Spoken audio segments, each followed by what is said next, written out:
Hello dear student, आज की class में हम पढ़ेंगे class 6 science NCERT chapter 4 sorting of materials into groups. ये इस चैप्टर का दूसरा क्लास है। इस क्लास में हम पढ़ेंगे कि कैसे किस किस प्रॉपर्टीज़ के आधार पे हम मटेरियल्स को सॉर्टिंग करते हैं, सेपरेट करते हैं। हमने पिछले क्लास में देखा था कि 4 मेन प्रॉपर्टी है, उसके आधार पे हम मटेरियल्स को सॉर्टिंग करेंगे। फर्स्ट था अपीयरेंस, सेकेंड था हार्डनेस, फिर थर्ड था ट्रांसपेरेंसी और फोर्थ था सॉल्युबिलिटी। ये मेन 4 प्रॉपर्टी है जिसके आधार पे हम मटेरियल्स को अलग अलग ग्रुप में रखेंगे। तो आज हम उसी प्रॉपर्टीज को डिटेल में पढ़ेंगे। फर्स्ट प्रॉपर्टी है अपीयरेंस। अपीयरेंस मतलब कोई भी मटेरियल दिखने में कैसा है, उसका कलर कैसा है, उसका शेप, वो किस स्टेट में है, ये सब हम अपीयरेंस में पढ़ेंगे। Materials usually look different from each other.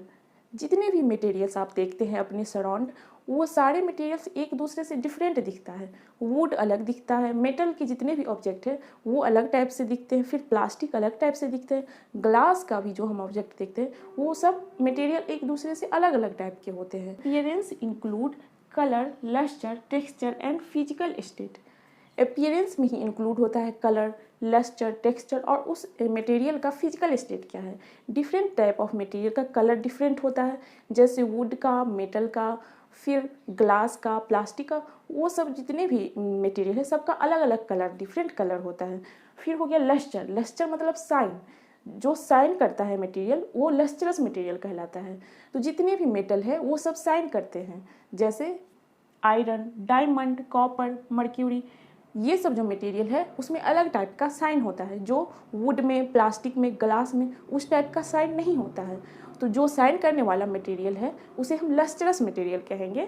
ये हो गया लस्टरस मटेरियल। लस्टर मतलब होता है साइन करने वाला। जैसे स्टील का बर्तन हम घर में देखते हैं वो अलग ही टाइप का साइन करता है, वुड उस टाइप का साइन नहीं करता। जो नॉर्मल वुड होता है, नेचुरल वुड, वो उस टाइप का साइन नहीं करता।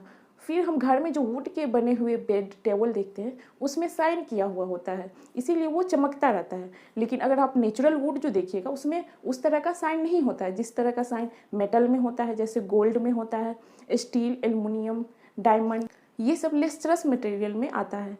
और नॉन लस्टरस मटेरियल में जो साइन नहीं करता है, जैसे सॉइल हो गया, ग्लास हो गया, प्लास्टिक हो गया, वुड हो गया, ये सब साइन नहीं करता है।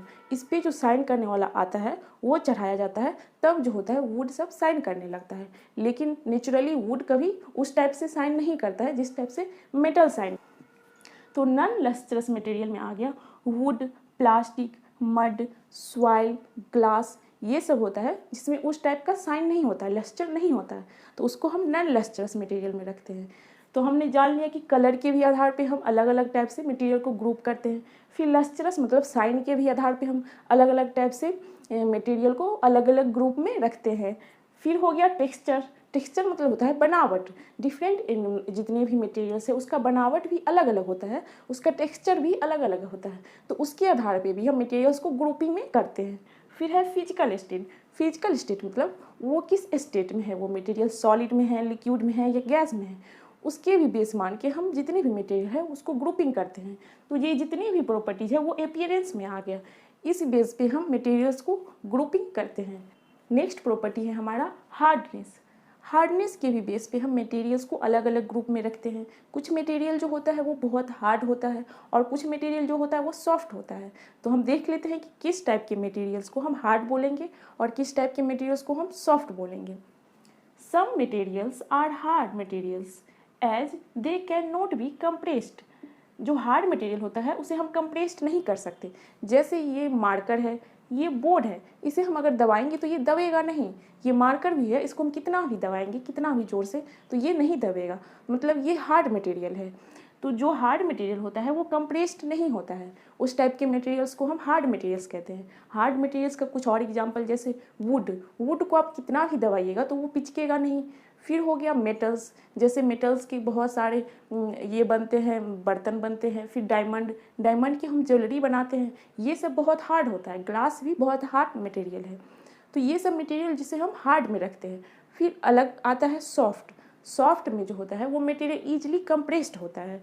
Materials which can be compressed और स्क्रैच्ड ईजिली कॉल्ड सॉफ्ट। जो मटेरियल ईजिली कंप्रेस्ड हो जाए या उसमें ईजिली स्क्रैच आ जाए वो सब मटेरियल सॉफ्ट होता है। जैसे हम कॉटन के जो पिल्लो होता है उसको हम दबाते हैं तो वो ईजिली दब जाता है। फिर जैसे फ्लावर हो गया, फ्लावर भी बहुत सॉफ्ट होता है, उसको टच करने से ही आपको पता चलेगा कि फ्लावर और वुड में कितना डिफरेंस है, वुड कितना हार्ड होता है जबकि फ्लावर जो है वो कितना सॉफ्ट होता है। तो इस टाइप से हम अलग अलग टाइप से मटेरियल्स को हम अलग अलग ग्रुप में सॉफ्ट और हार्डनेस के बेस पे रख सकते हैं। तो सॉफ्ट वाले मटेरियल्स का एग्जांपल है कॉटन, स्पंज, फ्लावर्स, ये सब सॉफ्ट वाले मटेरियल में आता है। और हार्ड में आ गया आयरन, वुड, ग्लास, डायमंड, ये सब हार्ड मटेरियल है। थर्ड प्रॉपर्टी है सॉल्युबिलिटी। सॉल्युबिलिटी में हम देखेंगे कि कुछ सब्सटेंस जो होते हैं वो वाटर में सॉल्युबल होते हैं, कुछ सब्सटेंस जो होते हैं वो वाटर में सॉल्युबल नहीं होते हैं। तो हम देख लेते हैं कि कौन कौन से सब्सटेंस जो होते हैं वो वाटर में सॉल्युबल होते हैं। जो सब्सटेंस वाटर में सॉल्युबल होता है उसे सॉल्युबल सब्सटेंस कहते हैं। Soluble substance that dissolve in water are called soluble substance. Soluble substance जो होता है वो वाटर में इजीली सॉल्युबल हो जाता है, उस टाइप के सब्सटेंस को हम क्या बोलेंगे, सॉल्युबल सब्सटेंस। जैसे शुगर को अगर हम वाटर में मिलाते हैं तो शुगर वाटर में इजीली डिजॉल्व हो जाता है। फिर साल्ट भी जो है वाटर में इजीली डिजॉल्व हो जाता है। तो ये सब जो सब्सटेंस है वो सॉल्युबल सब्सटेंस है, ये वाटर में इजीली डिजॉल्व होता है। लेकिन कुछ सब्सटेंस है जो वाटर में डिजॉल्व नहीं होता है, उसे हम बोलेंगे insoluble substance. Insoluble substance that do not dissolve in water are called insoluble substance. Insoluble substance जो होते हैं वो वाटर में डिजॉल्व नहीं होते हैं। जैसे सैंड, अगर सैंड को आप वाटर में मिलाते हैं तो वो सैंड नीचे वाटर के नीचे तल में बैठ जाता है, वो डिजॉल्व नहीं होता है। वैसे स्टोन भी वाटर में डिजॉल्व नहीं होता है। तो हम कह सकते हैं कि इस बेस पे भी हम मटेरियल्स को ग्रुप में सॉर्ट कर सकते हैं। तो ये हमने जो सब्सटेंस देखा है जो वाटर में सॉल्युबल है वो सॉलिड स्टेट में है। जैसे शुगर हो गया, साल्ट हो गया, सैंड, स्टोन, ये सब जितने भी है सब्सटेंस, इसका स्टेट कौन सा है, सॉलिड स्टेट। लेकिन कुछ ऐसे भी सब्सटेंस है जो लिक्विड स्टेट में है और जो वाटर में सॉल्युबल है, और कुछ सब्सटेंस लिक्विड स्टेट में होने पे वाटर में सॉल्युबल नहीं है। तो उसके आधार पे भी हम मटेरियल्स को अलग अलग ग्रुप में रख सकते हैं। एक तो ग्रुप हो गया जो सॉल्युबल सब्सटेंस का जो सॉलिड स्टेट में है, और अगला हम ग्रुप पढ़ेंगे जो लिक्विड स्टेट में है लेकिन वाटर में सॉल्युबल नहीं है, तो वो हम नेक्स्ट पढ़ेंगे। अब नेक्स्ट हम सॉल्युबिलिटी में देखते हैं कि कौन सा लिक्विड है जो वाटर में सॉल्युबल है, कौन सा लिक्विड वाटर में सॉल्युबल नहीं है। वाटर में सॉल्युबल लिक्विड को हम क्या कहते हैं और वाटर में जो सॉल्युबल नहीं है उसे हम क्या कहते हैं। इससे पिछले हमने जाना कि सॉलिड वाला, जो सॉलिड है जो वाटर में सॉल्युबल है इसे सॉल्युबल बोलेंगे, और जो वाटर में सॉल्युबल नहीं है उसे इनसॉल्युबल बोलेंगे। लेकिन कुछ लिक्विड भी होते हैं जो वाटर में सॉल्युबल होते हैं और कुछ नहीं होते हैं, तो उसको हम क्या बोलेंगे, वो कौन सा लिक्विड है ये हम देख लेते हैं। तो miscible, liquid which mix well with water are called miscible. Miscible जो होता है वो वाटर में इजीली डिजॉल्व हो जाता है, इजीली सॉल्युबल होता है, उस टाइप के लिक्विड को हम मिसिबल लिक्विड बोलेंगे। जैसे कुछ लिक्विड हो गया लेमन का जूस, विनेगर, ये सब जो होता है वाटर में सॉल्युबल हो जाता है, उसका एग्जांपल है विनेगर, लेमन जूस। ये सब जो लिक्विड है वो वाटर में इजीली सॉल्युबल हो जाता है, तो उस टाइप के लिक्विड को हम क्या बोलेंगे, मिसिबल लिक्विड। मिसिबल जो होता है वो वाटर में इजीली डिजॉल्व हो जाता है, सॉल्युबल हो जाता है। तो मिसिबल जो होता है वो लिक्विड के लिए होता है, जो लिक्विड वाटर में इजीली सॉल्युबल हो उसे हम मिसिबल बोलते हैं। उसका एग्जांपल हो गया विनेगर, लेमन जूस। और कुछ लिक्विड होते हैं जो वाटर में सॉल्युबल नहीं होते, उसे हम बोलते हैं इममिसिबल।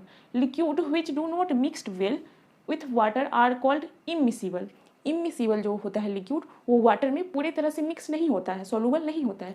जैसे अगर हम एक ग्लास में वाटर लेते हैं और उसमें कुछ बूंद हम मस्टर्ड ऑयल का डालते हैं, तो हम देखेंगे जो वो ऑयल है वो ऊपर में फ्लोट तैरते रहता है, तो वो वाटर में डिजॉल्व नहीं हुआ। जिस तरह से लेमन जूस और विनेगर डिजॉल्व हो जाता है उस तरह से ऑयल डिजॉल्व नहीं हुआ, और ऑयल भी एक लिक्विड है लेकिन वो वाटर में डिजॉल्व नहीं होता है, तो उसको हम इममिसिबल में रखते हैं। तो इममिसिबल लिक्विड का एग्जाम्पल है मस्टर्ड ऑयल, केरोसिन ऑयल। ये सब जो ऑयल होता है वो वाटर में ईजिली मिक्स नहीं होता है, तो इसीलिए हम इसे इममिसिबल में रखते हैं, और जो वाटर में ईजिली सॉल्युबल हो उसे हम मिसिबल कहते हैं। तो सॉल्युबिलिटी में हम देख लिए लिक्विड का टाइप जो वाटर में डिजॉल्व होता है। कुछ गैस भी होता है जो वाटर में डिजॉल्व होता है, और कुछ गैस वाटर में डिजॉल्व नहीं होता है। जैसे ऑक्सीजन जो होते हैं वाटर में सॉल्युबल होते हैं। वाटर में जितने भी एनिमल्स होते हैं जैसे फिश हो गया, शार्क हो गया, व्हेल हो गया, ये सब वाटर में जो डिजॉल्व ऑक्सीजन होता है उसी का यूज ब्रीथ करने में करता है, तभी वाटर में जो एक्वेटिक जो एनिमल्स होते हैं वो जीवित रहते हैं। और कुछ जो गैस होते हैं वो वाटर में सॉल्युबल नहीं होते हैं, जैसे नाइट्रोजन हो गया, मीथेन हो गया, ये सब जो गैस है वो वाटर में सॉल्युबल नहीं है, जबकि ऑक्सीजन जो है वो वाटर में सॉल्युबल है। इसीलिए पानी के जो एनिमल्स है वही ऑक्सीजन का यूज करके जीवित रहते हैं। तो हमने सॉल्युबिलिटी में 3 टाइप देखा, सॉलिड वाला का जो सॉल्युबल और इनसॉल्युबल, और मिसिबल, इममिसिबल, और गैस में भी हमने देखा कि कुछ गैस होते हैं जो वाटर में सोलूबल होते हैं और कुछ गैस वाटर में सोलूबल नहीं होते हैं। नेक्स्ट क्लास में हम पढ़ेंगे ट्रांसपेरेंसी। ट्रांसपेरेंसी में भी हम 3 टाइप के देखेंगे, उस बेस पे हम मटेरियल्स को 3 कैटेगरी में डिवाइड करेंगे। फिर बायएंसी क्या होता है, जो कुछ मटेरियल्स को अगर हम पानी में डालते हैं तो वो फ्लोट करता है और कुछ मटेरियल सिंक डूब जाता है। तो ये सब हम नेक्स्ट क्लास में पढ़ेंगे।